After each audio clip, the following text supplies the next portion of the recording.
Venga tu reino.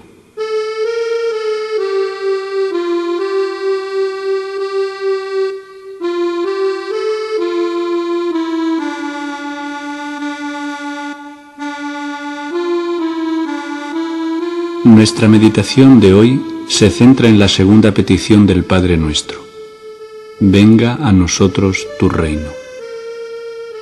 Se trata de una de las 7 peticiones de la oración de los discípulos, según Mateo, y una de las 5, según la oración dominical de San Lucas. Las dos tradiciones coinciden en la misma súplica: venga tu reino. El Padre Nuestro, como oración que distingue a los discípulos del Mesías, Jesús, constituye como un breviario de todo el Evangelio, según Tertuliano. La importancia de esta petición se vislumbra cuando se pone en conexión con lo que es la misión esencial de Jesús, el anuncio del reino de Dios. La proclamación del reino, en efecto, constituye el centro y el marco de la misión histórica de Jesús. Jesús explica de muchas maneras el acontecimiento del reino. Muestra su realización en la historia. Denuncia los factores que se oponen a su llegada. Nos recuerda que ya se hace, actúa en el presente, pero todavía es promesa de futuro. Nos enseña a pedir su venida. ¿Qué supone esta súplica? ¿Qué concepción del reino hay detrás de esta petición? ¿Se puede acelerar la venida del reino mediante las oraciones?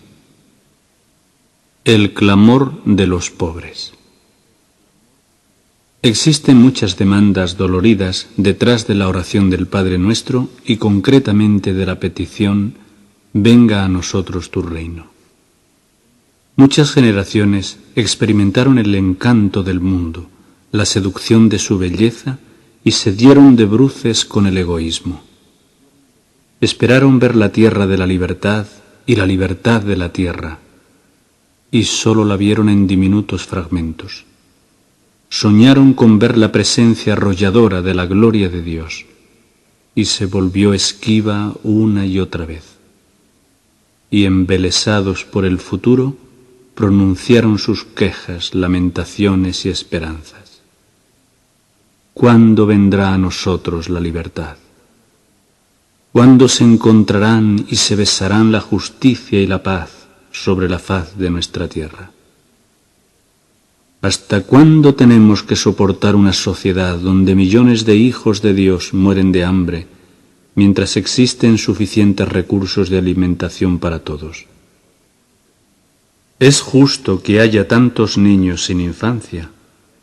¿Por qué no existen oportunidades de trabajo y dignidad para todos? ¿Por qué los pobres son empobrecidos y son desposeídos de sus sueños de dignidad y de futuro? ¿Hasta cuándo la cultura dominante va a hacer de la vida humana una mercancía y de la competitividad una regla de hierro? ¿Hasta cuándo se diferirá la bienaventuranza de los que lloran porque ya son consolados y la bienaventuranza de los pobres porque ya dejan de ser pobres? ¿Hasta cuándo la muerte va a seguir campeando sobre la vida en los campos de exterminio, en las guerras de tribus, de etnias y de pueblos? ¿Hasta cuándo los que tienen la fuerza del dinero y del poder se seguirán burlando de la debilidad del amor y de la verdad? ¿Hasta cuándo tenemos que seguir aguardando la llegada de la gran liberación? ¿Hasta cuándo nuestra esperanza en la promesa de la llegada del reino de Dios seguirá siendo diferida? ¿Qué ha cambiado en el mundo en estos 2000 años que hace que Jesús anunció la llegada del reino de Dios? ¿No parece que todo sigue igual? Preguntas y más preguntas. No son retóricas. Tienen todas ellas una punta escatológica. Remiten más allá de sí mismas y más allá del presente se clavan en el futuro. Plantadas a los lados, van señalando el camino del futuro que soñamos y anhelamos.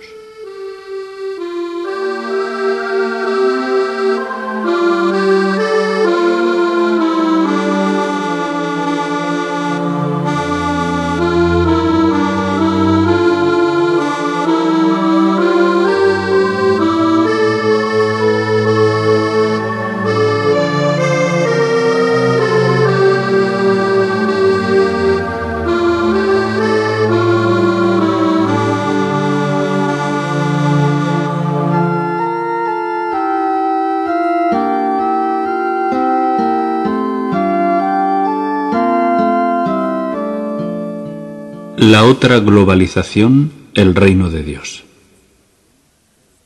En tiempos de globalización de la economía y mundialización de la sociedad, el anuncio cristiano del reino de Dios, como el objetivo último del caminar histórico, adquiere toda su magnitud y su figura. Es una alternativa al ídolo mercado. Es la otra mundialización. El reino como la patria común de todos los seres humanos es la gran promesa evangélica de Jesús, todavía no amortizado por los reinos históricos. Le queda todavía un apasionante sabor a utopía. Tiene todo el atractivo de las grandes causas que aglutinan y movilizan los fragmentos de nuestra sensibilidad posmoderna. Este reino de Dios es verdaderamente universal. Vendrá a nosotros, a los analfabetos y a los cultos, a los pobres y a los ricos. Vendrá del futuro, está delante, nos precede como plenitud. Tiene que venir y traer la plena liberación, la gran fraternidad de todos los pueblos basada en la justicia. Nosotros oramos por su venida. Llevamos siglos haciéndolo cada día, en comunidad y en solitario. Venga a nosotros tu reino. Por otro lado, no lo suplicamos desde la pura ausencia. El reino está ya sembrado en la tierra, está ya germinando en nuestra historia.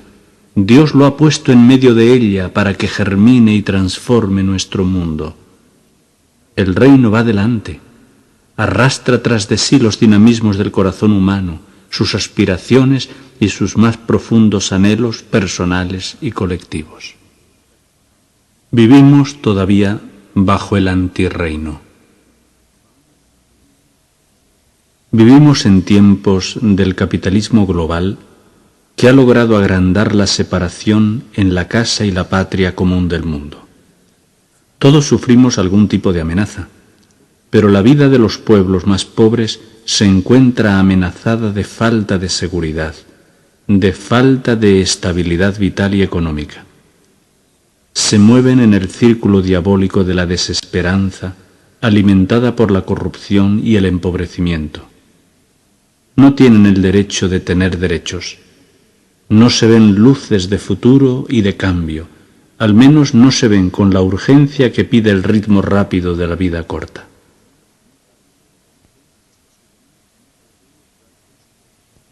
Algunos rasgos significativos del rostro del antirreino son los siguientes.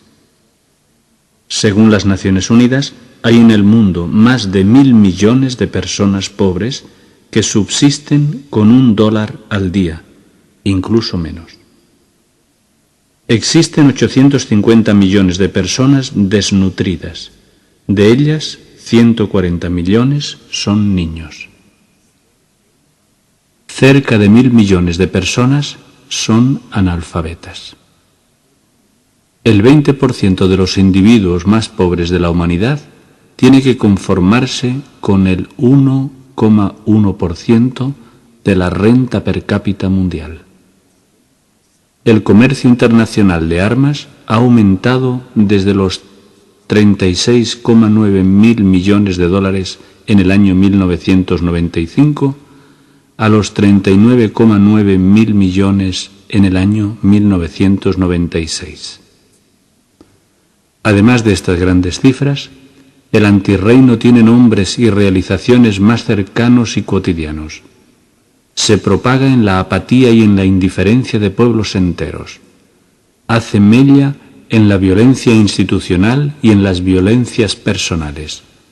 Toma forma de desesperanza y de resignación. Se camufla en formas de fatalismo y de fanatismo.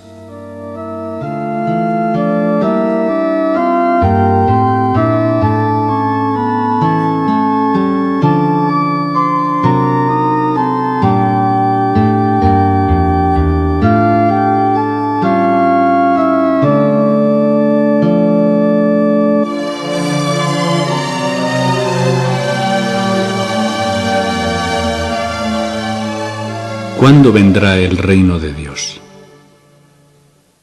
El reino está ya presente en medio de nosotros. No es un estado interior de nuestros corazones. Llega para hacerse presente en la plaza de nuestra historia. Trae el cumplimiento de las promesas de liberación y de unificación del pueblo de Dios. El reino es la llegada de Dios mismo a transformar este mundo. Se trata del acontecimiento definitivo de la gracia liberadora y redentora del Dios amor, que se acerca sanando y reconciliando. Jesús ya lo dijo: pero si por el Espíritu de Dios expulso yo los demonios, es que ha llegado a vosotros el reino de Dios. El reino es una realidad de salvación. Es un reino de salvación individual y colectiva. No se acerca como una maldición apocalíptica que llega como un relámpago para destruir el mal del mundo y el mundo del mal y del pecado y crear un mundo nuevo desde la raíz. El reino trae la renovación y recreación de la historia desde sus entrañas. Los rabinos y los apocalípticos cultivaban la curiosidad teológica. En los Salmos se refleja la reflexión sobre la diferencia entre el tiempo de Dios y el tiempo de los hombres. Porque 1000 años son a tus ojos como un día, un ayer que se va, una vigilia en la noche. Para los rabinos y apocalípticos era muy importante la cuestión del cuándo llegará la intervención decisiva de Dios, cuándo terminará el dolor y la opresión del pueblo. Eran amigos de los cálculos. Desde esas preocupaciones se acercan a Jesús y le preguntan insistentemente por el cuándo de la llegada del reino.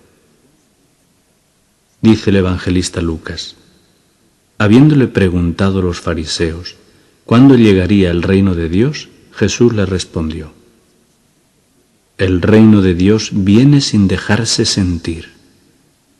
Y no dirán, vedlo aquí o allá, porque el reino de Dios ya está entre vosotros.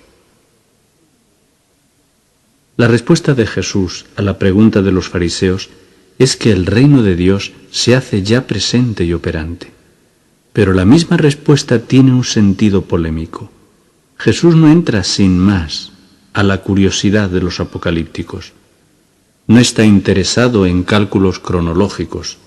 No existe un reloj del universo que señale la hora precisa de la venida del reino. El texto de Lucas pone en conexión esta pregunta con el cuándo de la parusía del Hijo del Hombre y añade un poco más adelante que todavía el Hijo del Hombre tiene que padecer mucho y ser reprobado por esta generación. El presente de la llegada del reino es el lugar del futuro. Es tiempo de preparar el futuro, tiempo de conversión y decisión ante lo que se viene encima. Jesús proclama la cercanía del reino de Dios. Jesús espera esa llegada de una manera intensa e inminente. Cuenta con esa cercanía del reino. Centra toda la misión de su vida a la proclamación de esta realidad. Pero Jesús no está interesado en averiguar acerca del día, la hora de la llegada del reino. Cuenta la parábola de la higuera para indicar que el reino está cerca, que hay un nexo entre la promesa y su realización. Confiesa, sin embargo, su ignorancia con respecto al día y a la hora. Remite a la decisión del Padre. Enseña que es absolutamente imprevisible el cuándo de la venida del reino. Puede venir en cualquier parte y en cualquier momento.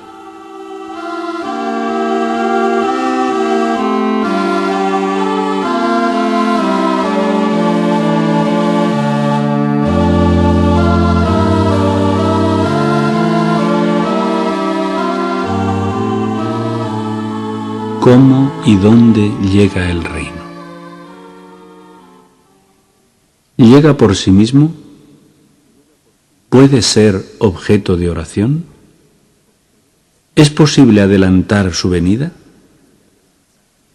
¿Está vinculado a unas fechas y a unos lugares?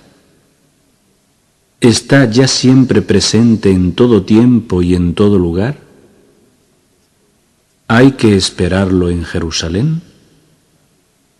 Según las parábolas evangélicas, el reino llega como el fermento que transforma la masa. Llega como la semilla que se deposita en la tierra y crece por sí misma.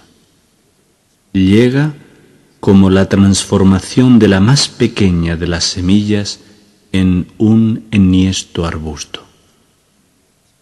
Como la red barredera que se echa en el mar y recoge toda clase de peces.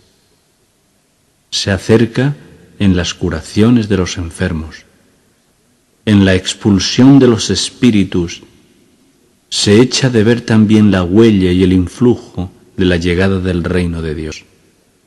En la vida que surge de la muerte se anticipa la llegada del reino del Dios de la vida. Pero llega sin hacerse notar ostentosamente. No tiene apariencias espectaculares, no está sometido a la observación como lo está el movimiento de los astros. La venida del reino está vinculada a la persona de Jesús. Incluso después de la resurrección, la venida del reino de Dios está vinculada a su misma persona. Pero tampoco con respecto al Hijo del Hombre, cuya llegada es como un relámpago, se puede decir, vedlo aquí o vedlo allá. Y os dirán, vedlo aquí, vedlo allá, no vayáis ni corráis detrás. Y le dijeron, ¿dónde, Señor? Él les respondió, donde está el cuerpo, allí se congregarán los buitres. Esta alusión con que termina Jesús, esta referencia a los buitres, es una palabra enigmática.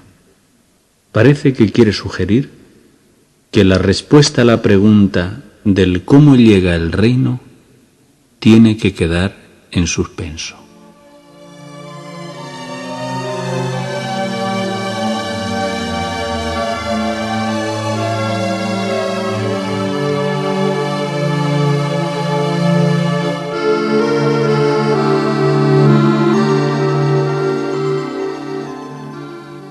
Orar su venida. Jesús hace suyas las grandes esperanzas de memoria histórica de su pueblo, Israel. Las refunde y profundiza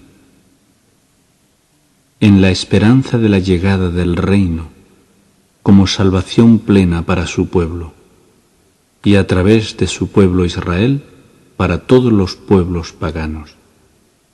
Su vida es el testimonio y la expresión de esa esperanza. El reino que llega no deja las cosas como están. Es un reino de salvación. Por eso incluye una llamada a la conversión. Los que cambian su mentalidad y se convierten a la esperanza son capaces de acoger la llegada de la salvación. La llegada del reino pone a jaque las viejas estructuras y los vetustos miedos del corazón. Es un brillo de novedad. Lo viejo pasó. Es tiempo de mirar al futuro. Es la oportunidad de estar abierto a la novedad que Dios ha comenzado a crear a través de los labios y de las manos del Mesías Jesús. Jesús nos enseña a orar por la venida del reino. Él mismo no se incluye en la petición, puesto que es la plegaria que da como distintivo del grupo de los discípulos, pero representa el estilo oracional de Jesús.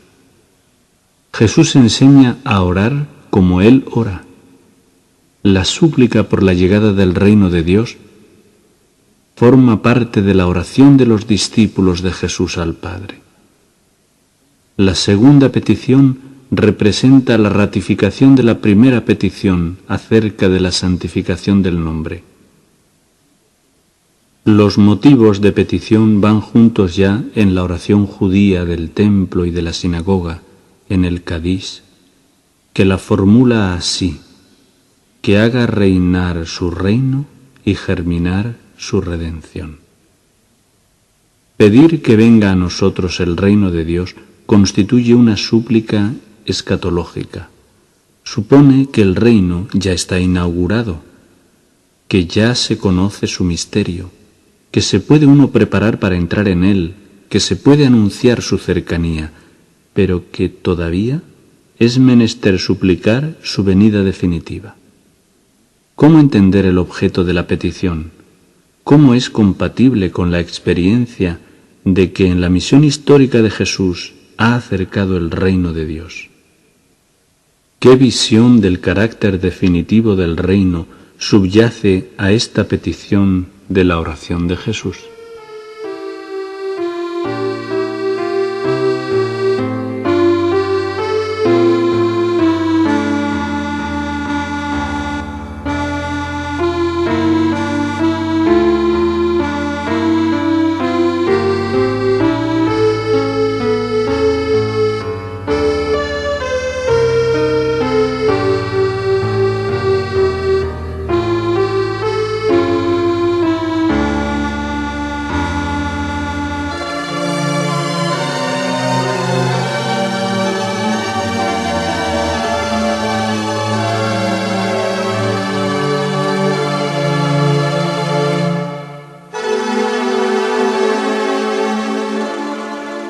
El reino prometido. La súplica, venga a nosotros tu reino, entendida en el contexto de la venida del Mesías y del Espíritu, se refiere a la venida definitiva y total del reino que Dios nos ha prometido. El orante pide la venida final del reinado de Dios. La pide porque la espera. Es a esa venida a la que está vinculada la santificación del nombre y el cumplimiento de la voluntad de Dios Padre en la tierra. Se pide la consumación del reino de Dios. De esta suerte, el discípulo proclama la confianza en el futuro del reino. Expresa su esperanza y en ese contexto puede pedir el pan que necesita cada día y el perdón y la liberación. La vida entera del discípulo que suplica la plenitud del reino está enfocada bajo esta luz y es vivida bajo esta dinámica. El horizonte escatológico final envuelve la vida de los discípulos que oran el Padre Nuestro.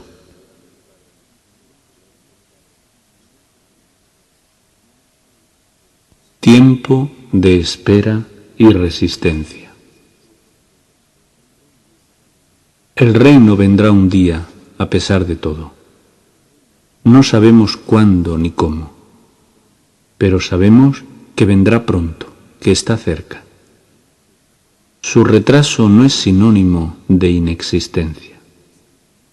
Su tardanza no es la señal de su falta de futuro.